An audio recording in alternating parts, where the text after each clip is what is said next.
I'm Ron Paul. I'm a congressman from Texas, serving in my 10th term. I am the champion of the Constitution. You get the sense that the country is desperate for someone to show us the way. Not the old way, not the same way, but a new way. Ron Paul, who raised more than $5 million in the third quarter, trailing not far behind fellow Republicans like John McCain and Fred Thompson. Ron Paul, who has a huge internet following. He's a congressman, a physician who's delivered more than 4,000 babies. Ron Paul has been married to the same woman for 50 years, which means he doesn't come to the race with a lot of the assorted baggage that some of the other candidates for the White House do. So here's the question. Should more people be listening to what Ron Paul has to say? Ron Paul! Ron Paul! Ron Paul! Ron! We have allowed our nation to be overtaxed and overregulated and overrun by bureaucrats. The founders would be ashamed of us for what we're putting up with. Matter of fact, if you look at every single problem we're facing today, it's because of the lack of respect for the rule of law and the Constitution. The right guy is the guy who's anti-government, anti-war, pro-personal liberty, pro-economic freedom. Vote for him, whatever party he is. And if you have to change parties to vote, that's like 5 clicks on the internet. It's not complicated. If you really want to have a choice between a real revolutionary candidate and someone out of the machine, well, this can happen. Ron Paul brings together people of all races, all socioeconomic backgrounds, all political affiliations, because freedom is truth and truth is power, and we can live and be free in this country if we believe we can. John writes from West Virginia, yes, more people should listen. A rarity. A man of principle, integrity, and high values running for president. Exactly what America needs in this day and age. If you were president, would you work to phase out the IRS? Immediately. That's what they call a softball. And you can only do that if you change our ideas about what the role of government ought to be. If you think the government has to take care of us from cradle to grave, and if you think our government should police the world and spend hundreds of billions of dollars on a foreign policy that we cannot manage, you can't get rid of the IRS. But if you want to lower taxes, and if you want the government to quit printing the money to come up with shortfall and cause all the inflation, you have to change policy. Congressman Ron Paul, you appear to have consistent, principled integrity. Americans don't usually go for that. 1,500 people packed into the War Memorial Auditorium to see Paul speak. The Republican is making waves for his anti-war limited government positions. This is just a small example of the types of things that are happening really across the country. Why are you resonating with people out there? Is it because of your opposition to the war in Iraq? I think that's part of it. I think the message obviously is popular enough. They say, yes, we like the ideas of freedom, the Constitution, limited government, less taxes. But I think the other part is people are worried, more so than I think the politicians on the Hill understand. What is going on? I want to stand and listen to the answer to my question. Why are you arresting me for asking you?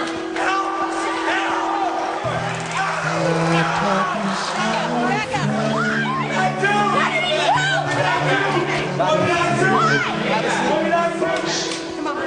Because a vision softly creeping left its seeds while I was sleeping, and the vision that was planted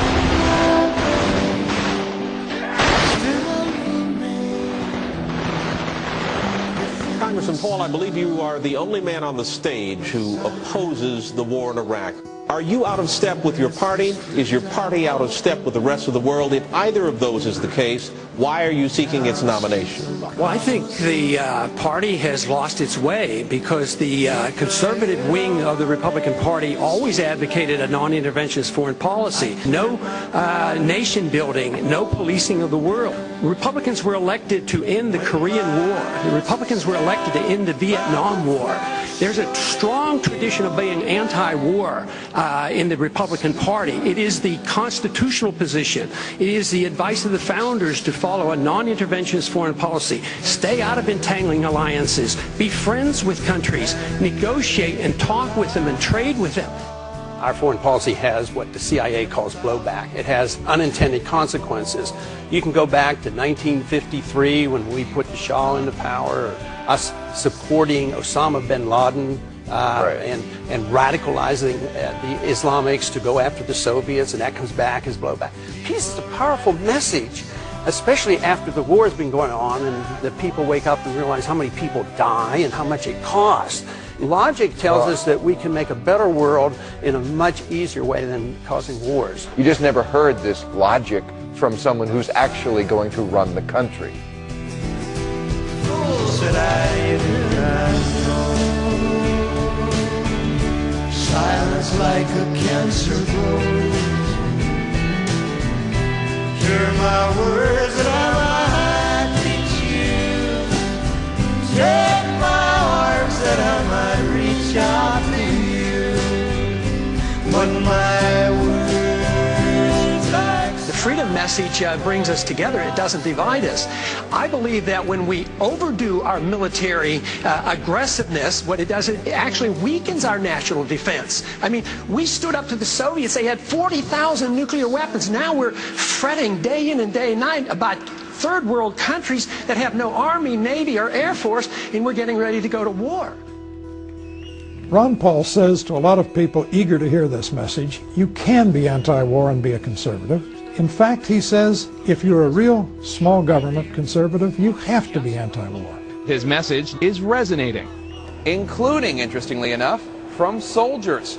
According to one study, Congressman Paul received more campaign cash from members of the military than did any other Republican presidential candidate. And finally, Steve writes from Pennsylvania, remember the line from the classic Simon and Garfunkel song, The Sound of Silence, the line that says the words of the prophets are written on the subway walls and tenement halls. When I hear Ron Paul, sometimes I wonder whether I'm not listening to a latter-day prophet with the way he speaks truth about what our nation has come to. sign said the words of the prophets are written on the subway walls and tenement halls and whisper in the sound of silence.